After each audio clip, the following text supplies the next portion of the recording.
kanımda. Allah hasbi Rabbi cellallah, ma fi kalbi gayrullah, Nur Muhammed sallallah, la ilahe illallah.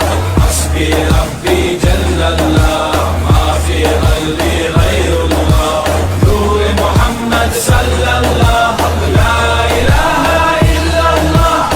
Bu benden bir davet, nefse ikamet, hem de tek çare Allah Allah. Bu hayat imtihan, şeytandan intikam, sayısız iltifat Allah Allah. Güvendiğin dağlara kar yağar bak ancak Allah asla seni satmaz. Düşünce kalkmalısın, şükürle kalmalısın, desin hep kalp atışın Allah Allah. Günahla esti yerler, daha gençsin derler.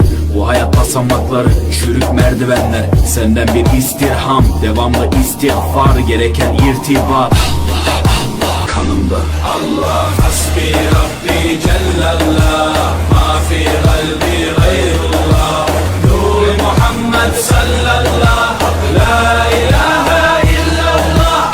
Hasbi Rabbi cellallah, ma fi kalbi gayrullah, Nur Muhammed sallallah, la ilahe illallah. Bu benden bir davet, nefse ikamet, hem de tek çare Allah Allah. Bu hayat imtihan, şeytandan intikam, sayısız iltifat Allah Allah. Güvendiğin dağlara kar yağar bak ancak Allah asla seni satmaz. Düşünce kalkmalısın, şükürle kal.